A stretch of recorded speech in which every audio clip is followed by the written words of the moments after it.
लोकसभा के चुनावी समर में उतरते ही राहुल प्रियंका की पार्टी को झटके लगने लगे हैं। पहले गुजरात में भागम भाग मची और अब महाराष्ट्र में अपने नेता हाथ का साथ छोड़ रहे हैं। सहयोगी दल के नेता आंख दिखा रहे हैं, साफ साफ कह रहे हैं कि मनमाफिक सीटें दो वरना साथ छोड़ो। देखिए ये रिपोर्ट।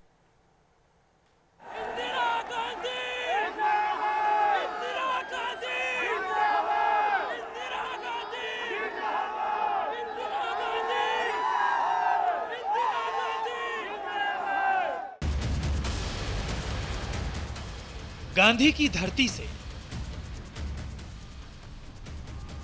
पीएम मोदी के गढ़ से, जब प्रियंका मंच पर बोलने के लिए खड़ी हुई, जब लाखों की भीड़ में इंदिरा इंदिरा के नारे गूंजे,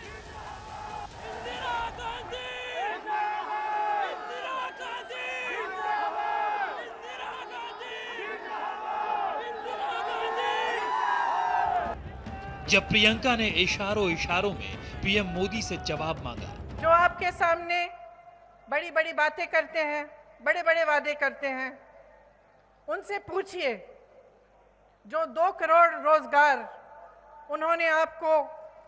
जिनका उन्होंने आपको वचन दिया था, वो रोजगार कहाँ है? ठीक उसी वक्त जब पूर्वी उत्तर प्रदेश की प्रभारी प्रियंका गांधी लोगों को हुक्मरान से अलर्ट करवा रही थी।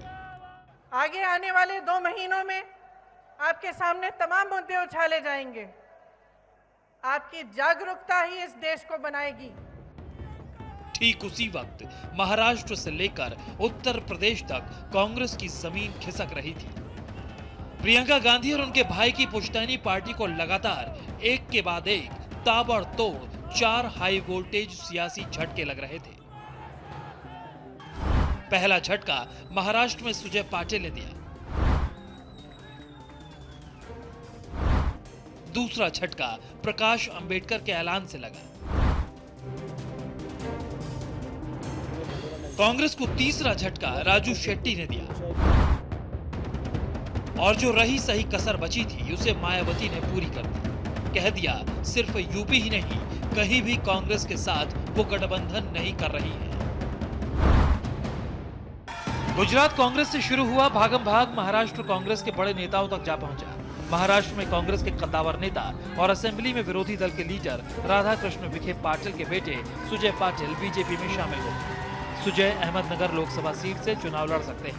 हमने ये भी तय किया है कि भारतीय जनता पार्टी का जो हमारी महाराष्ट्र की इलेक्शन कमेटी है, ये कमेटी डॉक्टर सुजय विखे पाटिल, इनका नाम हमारे पार्लियामेंट्री बोर्ड को हम रिकमेंड करेंगे और आदरणीय मोदी जी के नेतृत्व में जो पार्लियामेंट्री बोर्ड है, वो पार्लियामेंट्री बोर्ड इस पर फैसला करेगा। मैं ये जानता हूं कि पिछले 1 महीने में लिए गए फैसले माननीय नरेंद्र मोदी जी के, उससे मैं प्रभावित हुआ और निश्चित मुझे लगता है कि देश उनके हाथ में सुरक्षित है और इसीलिए हमने और मेरे सारे जितने हमारे कार्यकर्ता, उनको लगा कि यही सही फैसला है और हम इसलिए वो लिया है। तस्वीर साफ है, कांग्रेस के अपने ही अब पराये हो रहे हैं।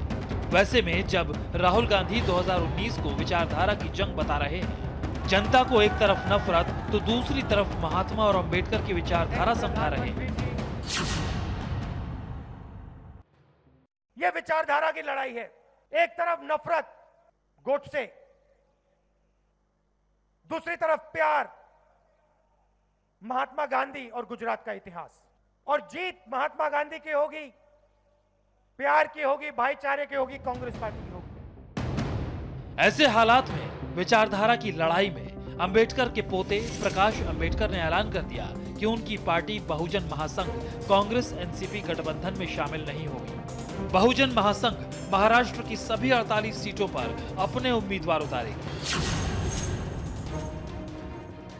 22 उम्मीदवार जो है वो हम लोग ने अनाउंस किए हैं, जिसको हम लोग आज विड्रॉ नहीं कर सकते। कांग्रेस ने उम्मीदवारी स्वीकारने से इनकार कर दिया है और इसलिए मैं समझता हूं कि हम लोग ने जो 26 सीटें बाकी है उस पर निर्णय लेने का फैसला कर दिया है।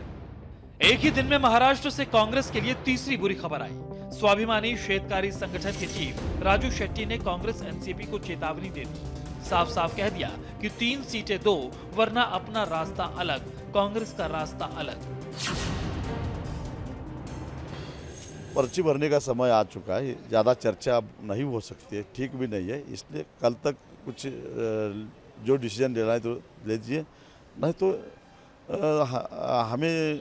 हमने जो भी मेहनत की है 14-15 सीटों के ऊपर, पिछले 2 साल से मेहनत की है, वहाँ हमारी लिस्ट तैयार है, वो लिस्ट हम डिक्लेयर करेंगे। इस भागम भाग के बीच मंगलवार को कांग्रेस के लिए राहत की एक खबर आई।